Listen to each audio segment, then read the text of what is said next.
Buenas noches, América. El continente se encuentra hoy en medio de un superciclo electoral, así lo han denominado los expertos. Este año ha habido muchas elecciones en México, en Colombia, en Costa Rica, por citar algunos ejemplos, y estamos a la expectativa de lo que pueda pasar en la segunda vuelta de las elecciones en Brasil. Cuando los analistas políticos se ponen a analizar estas citas electorales, nos hablan de las consecuencias de la victoria de unos o la derrota de los otros, pero obvian lo evidente, y es que hoy el continente americano goza del periodo de paz y democracia más largo de su historia. Hoy en el periódico El País, el presidente del Bundestag, el Parlamento alemán, Wolfgang Schäuble, dice que la mayor amenaza para la democracia es darla por hecho, y dice que una de las primeras amenazas que tiene la democracia hoy es la complacencia de los ciudadanos. Es cierto que las democracias se enfrentan hoy a retos importantes, el reto de la credibilidad del sistema, el reto de la corrupción y de la credibilidad de los partidos políticos y de los políticos que representan a esos partidos. Pero como decía Winston Churchill, la democracia es el menos malo de los sistemas, o dicho de otra manera, no hay una alternativa tan buena como la democracia a la democracia. Para hacer frente a esos retos, a esos problemas, la mejor respuesta es votar. Son las 8 en Bogotá, Lima, Quito, las 9 en la costa este de Estados Unidos y las 10 en Buenos Aires y Santiago. Y esto es Poder Latino. Bienvenidos.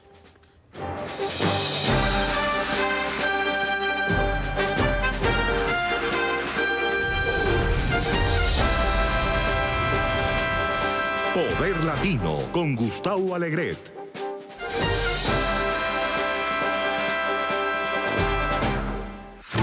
Tiempo para los pies de página, las noticias. La primera, hoy le ponemos los pies de página a un informe del Centro de Pensamiento Brookings. Es uno de los más respetados en Estados Unidos y el informe que acaban de publicar hace referencia a la inmigración. Muchas cosas revela este informe. Nosotros nos fijamos en tres. Una, el impacto de la inmigración en la economía es espectacular, es fundamental. Sin inmigración, Estados Unidos no estaría creciendo a los ritmos que crece. El segundo, que nos parece relevante, es que no está confirmada la relación entre más inmigración, quiere decir menos sueldos para los ciudadanos nacidos en Estados Unidos. Y el tercero, mucho más relevante, es el de la vinculación entre inmigración y crimen. El informe analiza los arrestos, los cargos presentados contra ciudadanos, las condenas y los crímenes. Y en todos los casos, la relación es en contra de los ciudadanos nacidos en Estados Unidos. Jay Schamburg, director del programa Hamilton del Instituto Brookings, bienvenido a Poder Latino. Coméntenos sobre el primer punto, el de la economía. ¿Cuál es la relación entre la inmigración y la economía estadounidense hoy? Una de las maneras como la inmigración afecta a la economía es, en el nivel más básico, es que se necesita un crecimiento de la población para obtener mayor crecimiento económico, personas trabajando más horas, y la inmigración claramente es una de las maneras como los Estados Unidos tiene una población creciente. Las tasas de natalidad relativamente bajas para los nativos hacen que la inmigración y los hijos de inmigrantes sean una parte importante de la fuerza laboral. Y es importante para la economía, pero también va más allá. Está el hecho también que en los Estados Unidos la inmigración ha sido una fuente importante de innovación, ya sea las personas con grandes habilidades aumentando los índices de patentes, y por ejemplo miramos los premios Nobel en las ciencias, tienen tendencia a venir de la inmigración, pero también el hecho que los inmigrantes están impulsando mucha de la actividad de patentes, no solamente por ellos mismos, sino por las personas que viven cerca de ellos o trabajan con ellos. Entonces, en general, la inmigración tiene tendencia a ser una parte muy importante de lo que está impulsando el crecimiento económico. Muchos políticos han utilizado la inmigración como un arma electoral para levantar el miedo entre los ciudadanos nacidos en Estados Unidos, para que vean a la inmigración como algo que les puede amenazar sus puestos de trabajo. ¿Es esa relación entre inmigración y amenaza laboral creíble? Sería muy difícil decir que los inmigrantes le estén quitando los trabajos a los estadounidenses cuando consideramos lo baja que es la tasa de desempleo. Muchos estudios se han concentrado en saber si tienen un impacto negativo en los salarios. Específicamente, las personas buscan ver si los estadounidenses poco calificados se enfrentan a una presión descendiente en sus salarios por culpa de los flujos migratorios. El argumento es que hay más competencia para los trabajadores para esos mismos empleos, y la realidad es que la mayoría de esos resultados encuentran un impacto muy pequeño en los salarios para los estadounidenses poco calificados.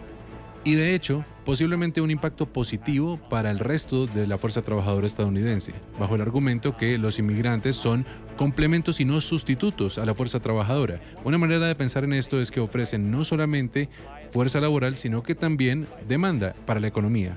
Los inmigrantes aparecen y están comprando productos, son parte de la economía, no solamente están desplazando trabajadores. Y lo último ahí es que hay mucha investigación que indica que las firmas se ajustan al talento que reciben.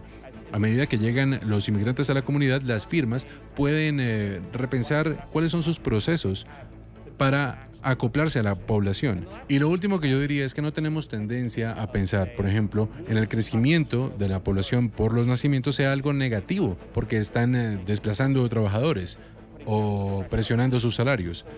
Es curioso que nos preocupemos por la inmigración haciendo lo mismo. Y finalmente, sobre el tema del crimen, el gráfico que muestran, que está en ese informe, deja muy claro que no hay una relación entre inmigración y crimen. ¿Por qué? De hecho, los índices de criminalidad son más bajos con los inmigrantes porque ellos cometen crímenes a un índice más bajo que las poblaciones no inmigrantes. Y vemos esto realmente en todas partes. Los inmigrantes tienen menos probabilidades de ir a la cárcel o de ser arrestados o de ser imputados, de ser arrestados o imputados por un crimen serio.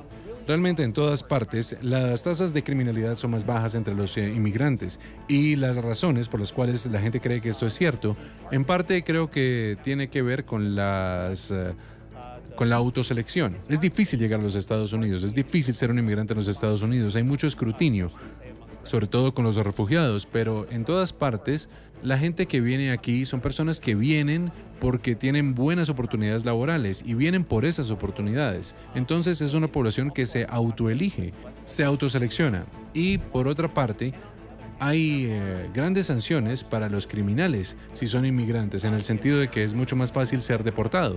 Entonces hace que los inmigrantes sea menos probable que ellos cometan crímenes porque esa sanción está ahí afuera. Pero la investigación sugiere que esa no es la principal razón. La principal razón es simplemente quién llega aquí.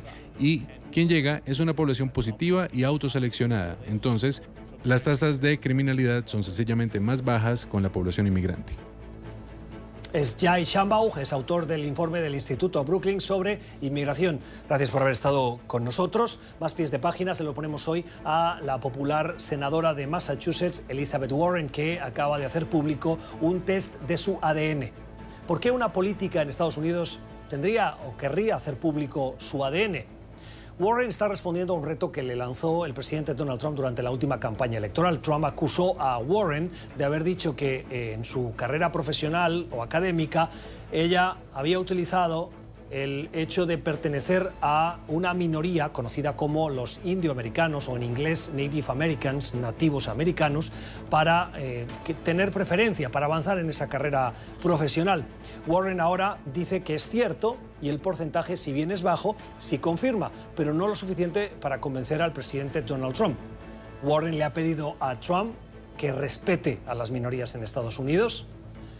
Emiliana Molina, periodista NTN 24 en Washington. ¿Cuánto pesa el voto de las minorías en las elecciones? Gustavo, el 65% de la población es blanca. Ahora la minoría constituye de al menos un 35%, lo cual tendrá bastante peso en estas elecciones legislativas el 6 de noviembre y también en las elecciones presidenciales el 2020. Ahora, un dato interesante es que según el Centro de Investigaciones Pew, ahora los latinos habilitados para votar son más de 29 millones, lo cual es un aumento de más de 4 millones si lo comparamos con las elecciones legislativas en 2014. Gustavo. Emiliana, y además de querer responder al reto de Donald Trump, ¿hay alguna otra motivación? ¿Se especula con alguna otra motivación detrás de este gesto, de esta decisión de Elizabeth Warren? Gustavo, es que en Washington se está especulando que la senadora Elizabeth Warren pueda convertirse en la candidata del Partido Demócrata a las elecciones presidenciales en 2020. Es por esto que la senadora está revelando ahora, a menos de un mes de las elecciones legislativas, los resultados de esta prueba de ADN, para así, de cierta manera, evitar los insultos del mandatario estadounidense Donald Trump y dejar un camino libre de especulaciones o de polémica para las elecciones presidenciales del 2020. Gustavo. Emiliana Molina, periodista de NTN 24 en Washington. Gracias por haber estado con nosotros. Hacía falta que Elizabeth Warren respondiese al presidente Donald Trump y de esta manera contribuyese a que uno de los elementos fundamentales del debate público para estas elecciones, o las del 2020, fuera el tema de la raza. Hablando de esas elecciones, faltan 24 días para las elecciones de medio término en Estados Unidos y hoy hemos conocido unas cifras a las que les queremos poner ese pie de página. Una carrera electoral, una campaña política en Estados Unidos vale dinero, vale mucho dinero, cada vez más. En la Cámara de Representantes, que se elige toda, los 435 escaños, hay 69 que van del canto de un duro. Es decir, están muy ajustadas. El diario The New York Times ha recogido los datos de recogida de fondos. Hoy tienen que hacerlos públicos los candidatos. Y miren los datos. Los demócratas llevan una ventaja apabullante recogiendo datos y gente donando con pequeñas o grandes donaciones que los republicanos. ¿Puede ser eso un indicador de cómo van esas campañas? ¿Y de qué fe le tiene la ciudadanía o qué ganas para que gane uno u otro? Hablando de recogida de fondos, miren la recogida de fondos del presidente Donald Trump. Saben que Trump tiene, lo dijo desde el principio, la intención de volverse a presentar a las elecciones del 2020 buscando su reelección. Y desde el primer día estaba recogiendo fondos. Ya lleva más de 100 millones de dólares para esa campaña, que ni siquiera ha comenzado. Si bien es cierto que Trump lo tiene muy claro y es estratégico, porque tal como llegó, abrió el fondo para recoger fondos, es la primera vez desde Ronald Reagan que un candidato a estas alturas, cuando solo lleva 2 años, recoge esa cantidad de dinero. Otro pie de página hoy en nuestras noticias, en nuestra selección de notas, y es el del cambio climático. Miren, no hay duda entre la comunidad científica del mundo de que el hombre y su actividad tienen un impacto en el cambio climático. Decimos esto, que puede parecer una obviedad, porque hay muchas voces de políticos que o lo niegan o dicen que tal vez podría tener un cierto impacto, pero que el porcentaje no está claro. Y incluso el presidente Donald Trump ha dicho en las últimas horas que el cambio climático es algo normal y que puede cambiar, tal como ha cambiado a más calor, pues puede que el planeta se enfríe. Un dato, unos mapas que nos han llegado son muy reveladores. Miren, ese es un mapa de 1884 con la temperatura de la Tierra. La imagen es de la NASA, nada sospechosa porque pertenece a la administración estadounidense, por lo tanto está vinculada al gobierno de Estados Unidos. Y este otro es de 2017. ¿Qué nos muestran los mapas? Que donde hay actividad humana ha habido un incremento de los gases que contribuyen a atrapar el calor, que tienen efecto invernadero. Si alguien tenía dudas sobre si el hombre influye de alguna manera en el calentamiento global, la NASA nos ha sacado de dudas. Esa es la imagen del portal llamado Donald Daters, o dicho de otra manera, gente que busca una cita amorosa entre los seguidores de Donald Trump. Ayer fue su primer día y en tan solo 24 horas 1.600 usuarios se inscribieron, pero con tan mala fortuna que la página web fue hackeada y los datos de todos los que se inscribieron fueron difundidos a través de las redes sociales.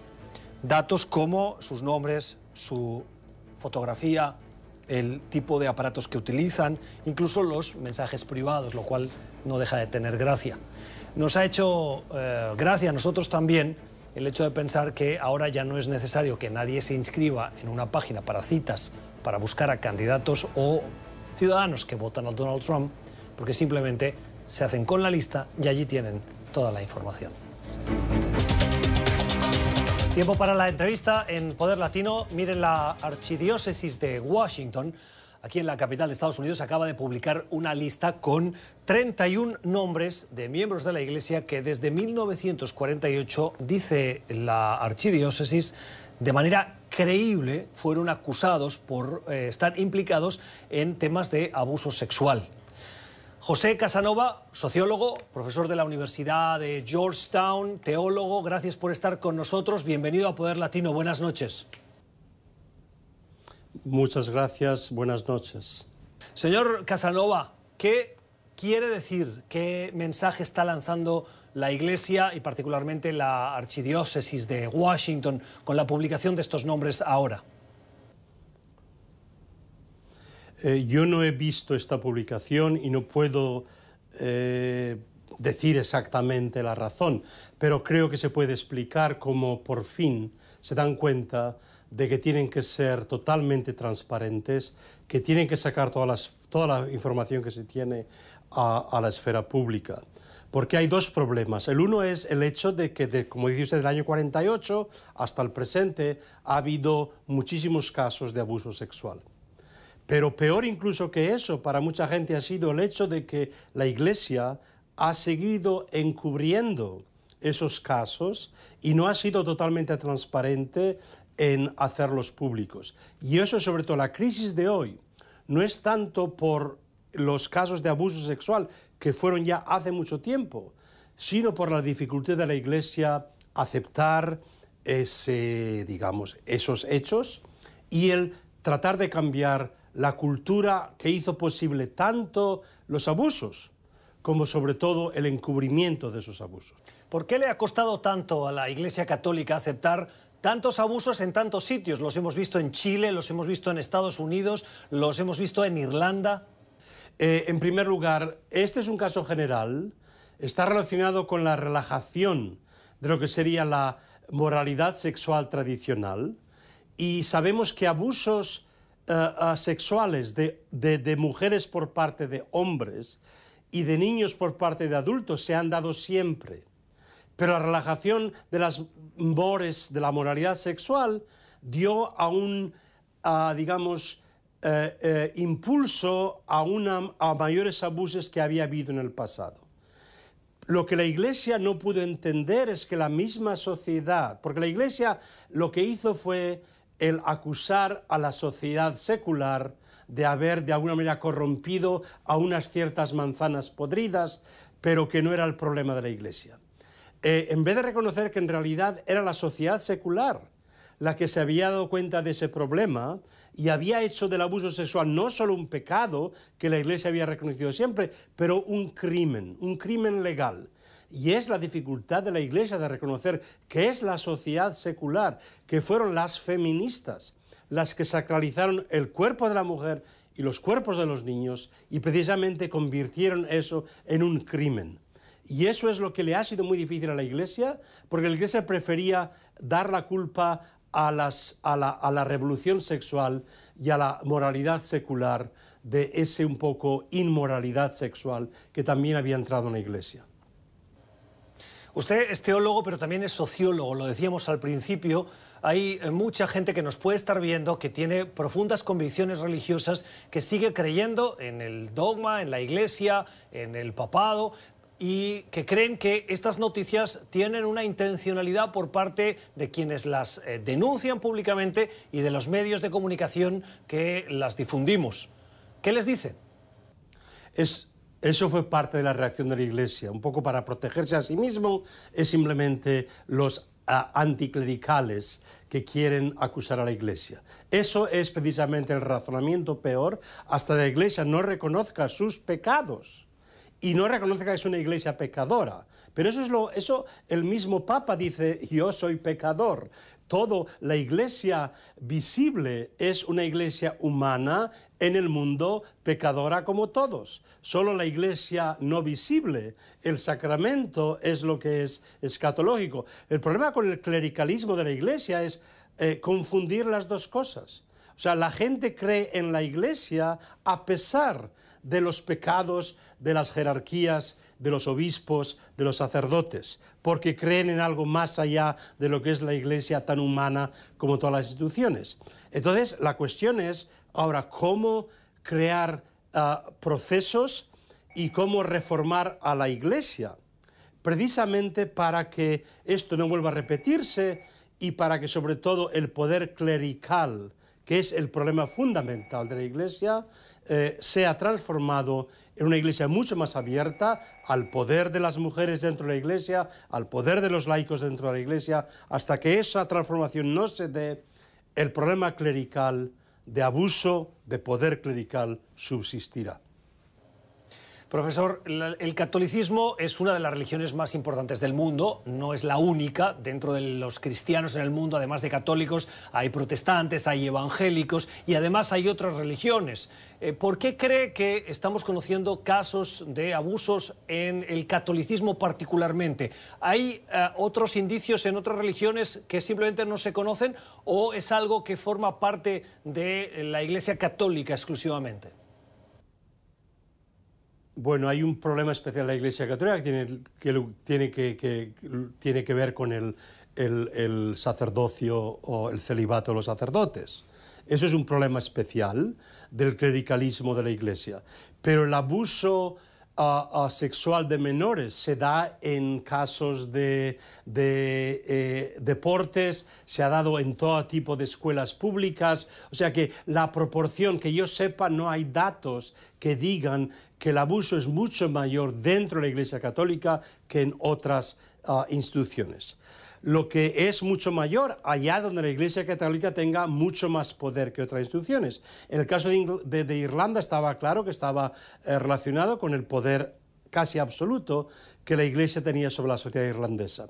Pero hay muchas otras sociedades, por ejemplo la española, en que ha habido casos, pero no ha habido la epidemia que sabemos de los casos, digamos, en los Estados Unidos o en Irlanda. El caso de Chile no tanto fue el número de casos, sino el encubrimiento de los casos por parte del episcopado. Eso fue quizá la gran falta del Papa Francisco en su viaje a Chile, que en vez de escuchar a las víctimas, escuchó a sus obispos. Luego se dio cuenta de que había hecho una falta tremenda y forzó a todos los obispos a que dimitieran.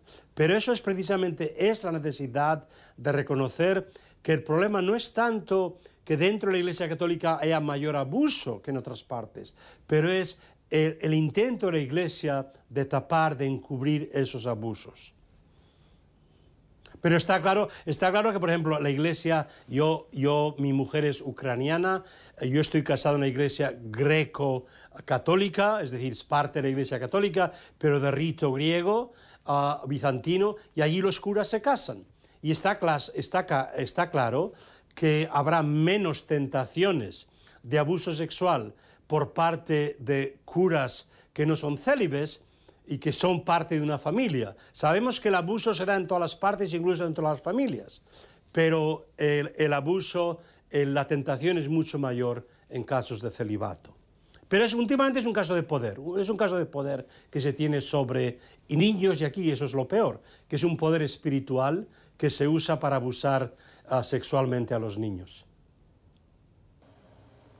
Profesor, no hay duda de que la Iglesia Católica pasa por un momento difícil, que no hay pocos que lo califican de una profunda crisis.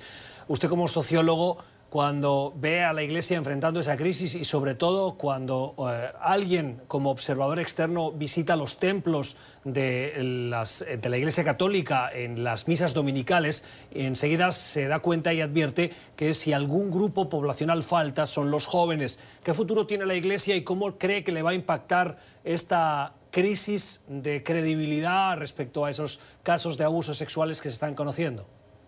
Bueno, los jóvenes siempre son menos religiosos que cualquier otro grupo. Es una edad de la pubertad digamos, de los 30 años, sabemos que es el grupo menos religioso que hay. Pero sí que hoy hay una crisis, especialmente en los Estados Unidos. Los millennials es un grupo que está rechazando las instituciones religiosas, no solo la católica, todas ellas, por precisamente el abuso de la institución religiosa y su mezclas con el poder político, etc. Claramente, crisis es también la ocasión de reforma profunda. Y esta es precisamente una llamada a la Iglesia Católica. O se reforma seriamente usando esta crisis y respondiendo a esta crisis, o si no, verdaderamente la crisis puede durar mucho tiempo y puede ser la causa de una secularización radical de la población católica en muchos países católicos.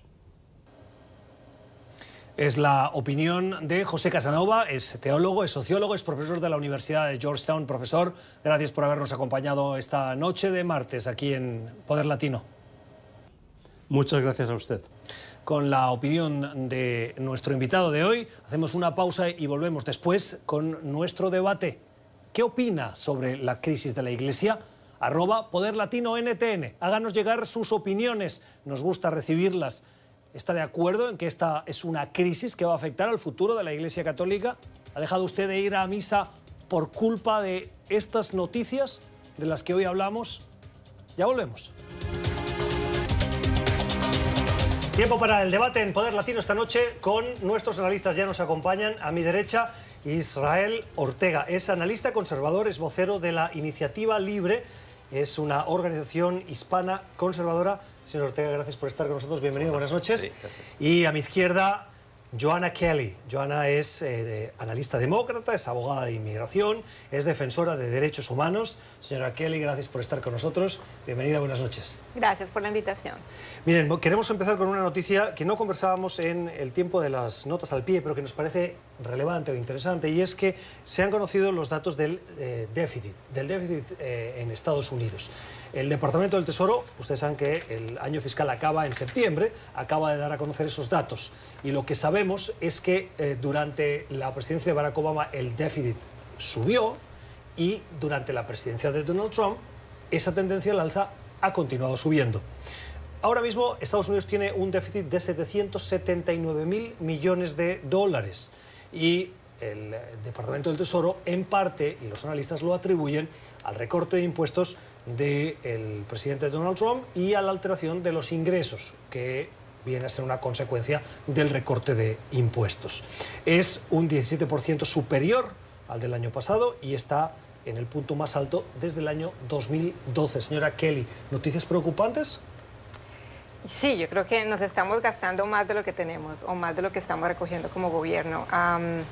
Le lleva a uno a pensar en la estrategia del presidente de cortar impuestos para las empresas, para de esta manera generar o mejorar la economía, generar más ingresos, generar más trabajo e incrementar los salarios. Yo creo que todavía no estamos viendo los resultados de su política de impuestos de este presidente y no sé si lo vamos a ver pronto. Los salarios no crecen como deberían estar creciendo.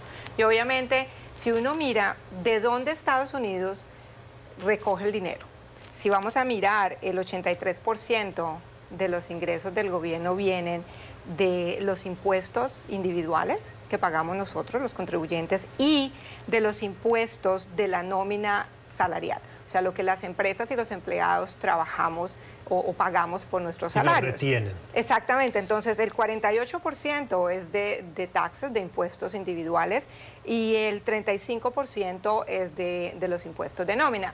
¿Y de dónde viene? ¿Cómo pueden aumentar esos ingresos? Obviamente si tenemos mejores salarios, pero si no estamos subiendo los ingresos, si no estamos subiendo los salarios, pues obviamente el gobierno como tal no va a poder recoger más dinero. Y yo pienso que todavía no estamos viendo esos resultados de cortar estos impuestos a las empresas, que inclusive si vamos a ver, es solo el 9% lo que recoge el gobierno de impuestos de empresas. Bueno, mira, yo lo que diría es que me da gusto escuchar que los demócratas le están importando los déficits, las deudas, porque anteriormente era un tema que muchos decían, no nos preocupemos de esto por ahora.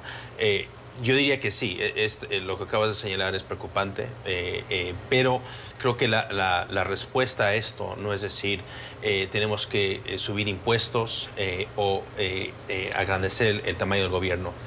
Lo que tenemos que hacer es principalmente ver los programas públicos del gobierno que son la causa principal por la cual el gobierno está creciendo. Estoy hablando específicamente del Seguro Social, de Medicare y Medicaid. Y esos son programas que ambos partidos, Gustavo, no han tratado de lidiar con esos temas porque políticamente es algo muy delicado. Pero es la única forma como vamos a poder reducir la deuda que tenemos.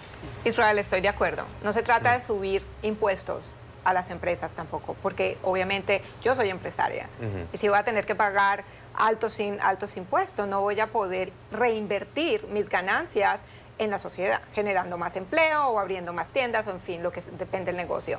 Pero sí se trata de buscar maneras de invertir en la comunidad para que nuestra población pueda ser más empresaria, poner más dinero en el tema de educación para generar ese sentimiento de empresa, porque la empresa va a generar producción y la producción mejora la economía. Yo diría que la mejor forma de ayudar a la comunidad hispana y latina es creando empleos, generando oportunidades económicas. Y eso está lo que estamos viendo.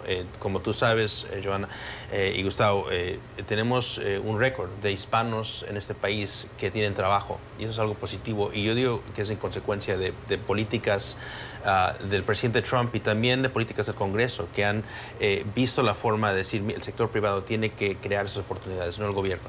Pero si los salarios no suben, ¿okay? y el costo de vida sí aumenta, y el salario no está aumentando y no hay posibilidades de mejores, de otro tipo de empleos que nos generen más ingresos, la economía tampoco va a crecer y la calidad de vida no va a mejorar tampoco, inclusive se corre el riesgo de bajar porque el costo va a ser más alto, o sea, no solo de crear más empleos, pero también de alternativas de que yo pueda montar empresa o que pueda ser gerente el día de mañana. Sí, Johanna, lo que te diría es que el censo, el Departamento de Censo en este país recientemente sacó un estudio que señaló que los ingresos hispanos están subiendo. Así que obviamente no estamos donde deberíamos estar, pero sí estamos viendo una tendencia que está mejorando.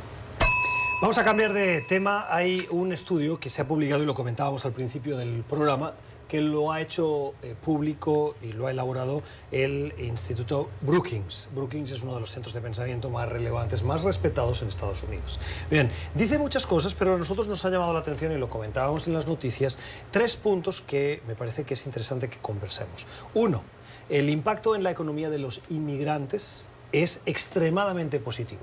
Los datos que hoy ve el presidente Trump de la economía que el país tiene no serían posibles sin los inmigrantes. 2, no hay una relación directa entre el aumento de la inmigración en el país y la disminución de los sueldos de los ciudadanos nacidos en Estados Unidos. Y 3, y esto va en contra de una retórica que hemos escuchado mucho, no es cierta una relación entre inmigración y crimen. Y los datos lo que demuestran es que hay más crímenes comparativamente entre ciudadanos nacidos en Estados Unidos y los migrantes que han llegado. Los nacidos tienen más índices que los inmigrantes en arrestos, en cargos presentados, en condenas y en crímenes. ¿No tiene razón Donald Trump cuando utiliza la inmigración para hablar de seguridad?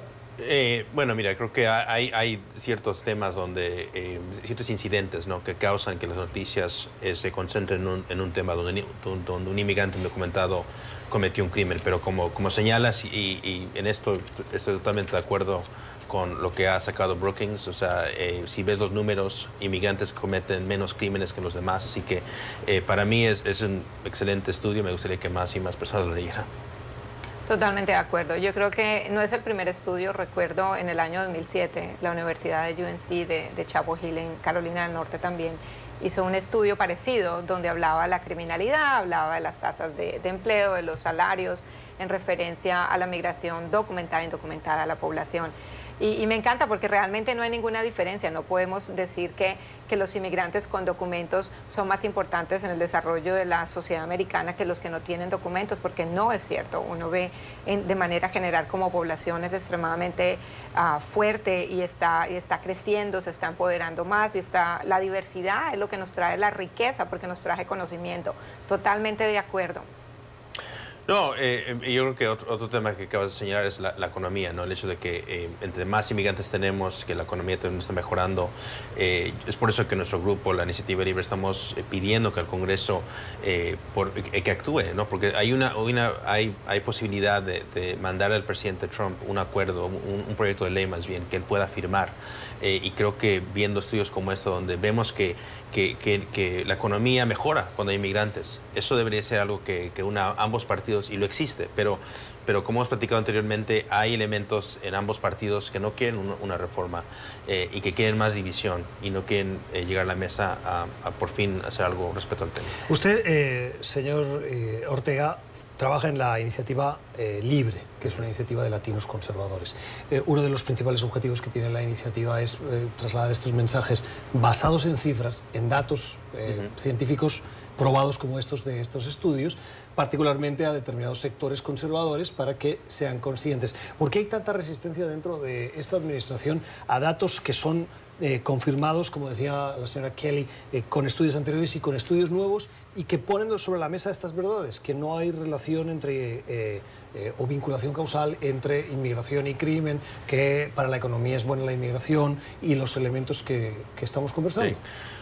Una buena pregunta, Gustavo. Es una pregunta que creo que se le puede dirigir a la Casa Blanca y al Partido Republicano.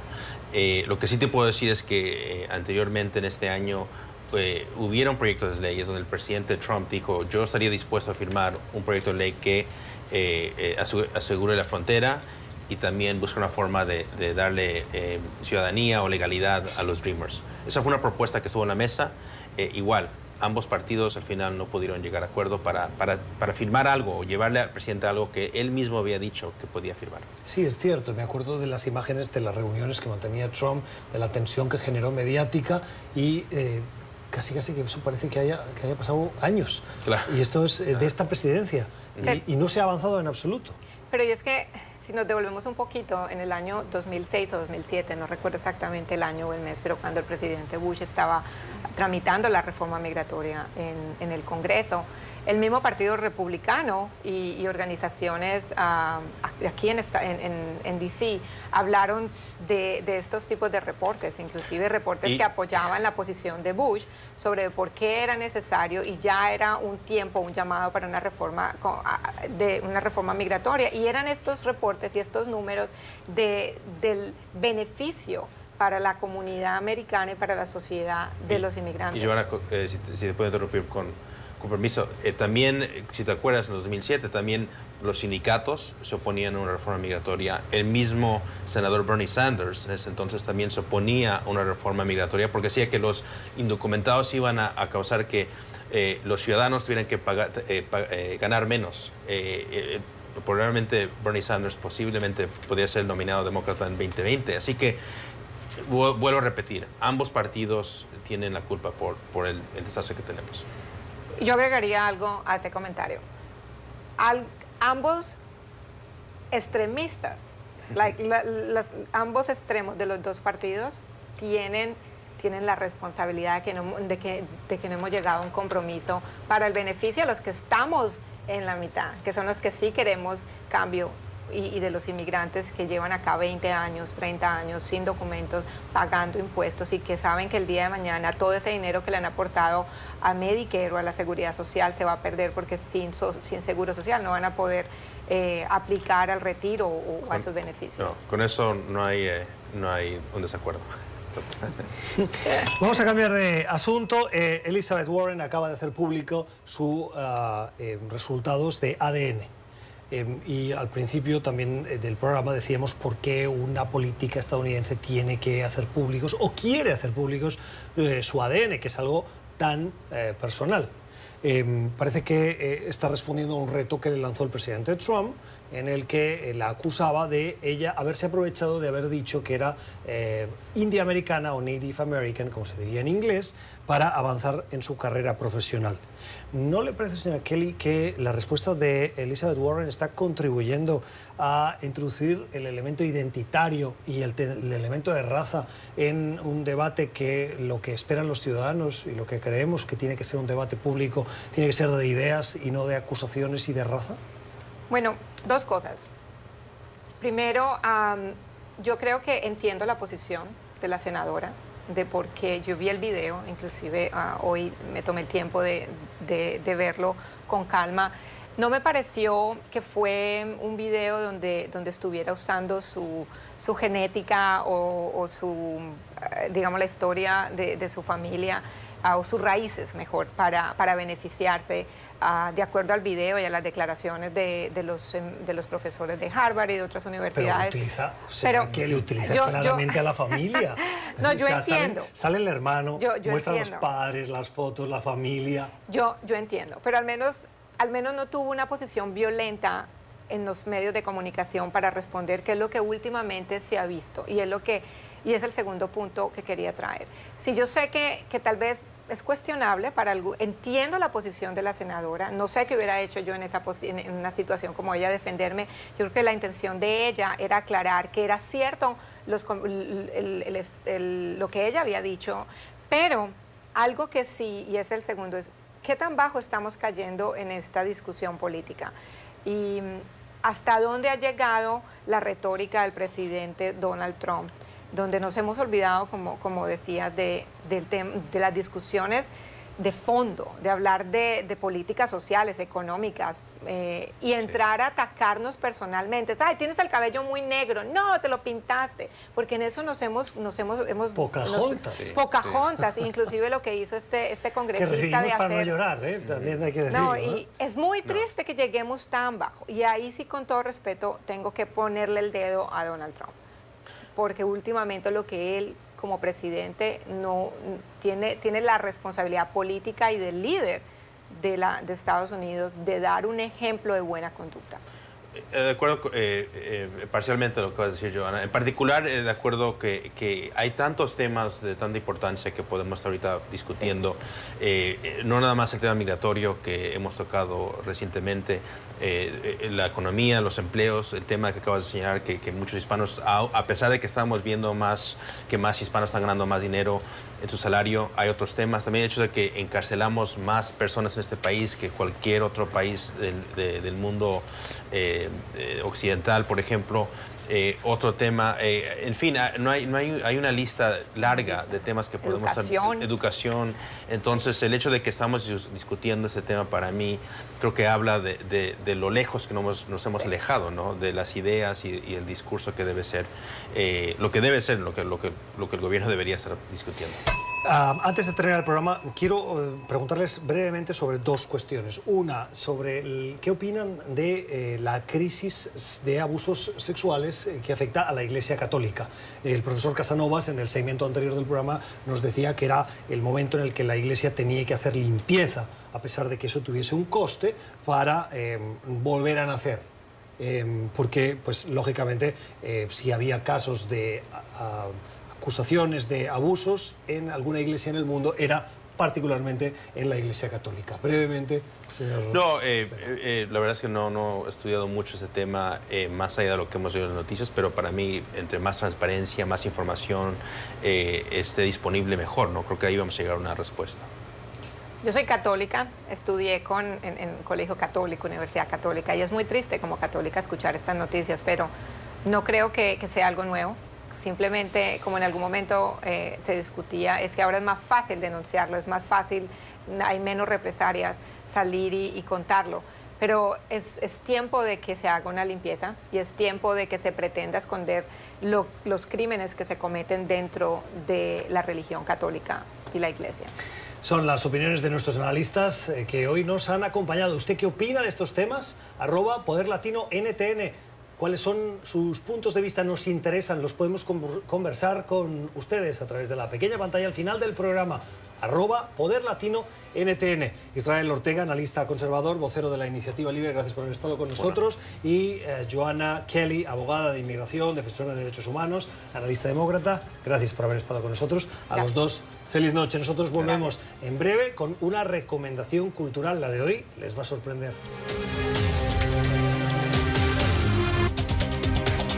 Tiempo en el programa para la recomendación cultural. Hoy vamos a hablar con Alexandra Colonamil de cine. Alexandra, buenas noches. ¿Qué nos propones? De cine, Gustavo. Hoy Roma, la última película de Alfonso Cuarón, el cineasta mexicano, y su proyecto más personal hasta la fecha. La película está ambientada en los años 70 y sigue la vida de una familia de clase media y de su empleada doméstica. ¿Por qué vale la pena ver la película? Bueno, la película está basada parcialmente en la niñez de Cuarón en la Ciudad de México y ha recibido las mejores críticas. Fue seleccionada por México para representarla en los próximos premios Oscar y ha estado en todos los mejores festivales internacionales. Así que veamos un pedacito del tráiler y también veamos lo que tiene que decir Guillermo del Toro, otro grande del cine mexicano, quien en el Festival Internacional de Cine de Venecia entregó el codiciado León de Oro a Cuarón cuando estrenó esta película.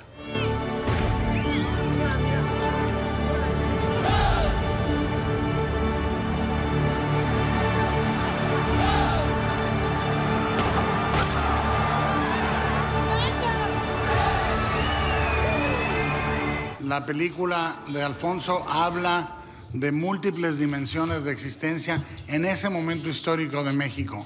Es un fresco y es a la vez un retrato íntimo que conviene recuperar, reflexionar para poder entender el presente de México y dónde estamos. La película de la recomendación cultural Roma de Alfonso Cuarón, que además es gran amigo de Guillermo del Toro, ganador de un Oscar el año pasado. Claro, entonces estos dos amigos haciéndose esta entrega del galardón, qué experiencia. O sea, todo queda en casa. Bueno, sí, un poco. Pero además una casa de mucha calidad cinematográfica. Eso, los mexicanos se están tomando el mundo del cine. Bueno, ¿y usted ha visto las películas de Guillermo del Toro, de Alfonso Cuarón, que le parecen @PoderLatinoNTN, @PoderLatinoNTN, como algunos de los mensajes que vamos a comentar a continuación y que ustedes nos hacen llegar o hemos encontrado en las redes sociales? Mensajes como estos que llegaban en las últimas horas a raíz del programa de ayer. El cuello apretado del capitalismo ahoga niños, ancianos, mujeres en Venezuela.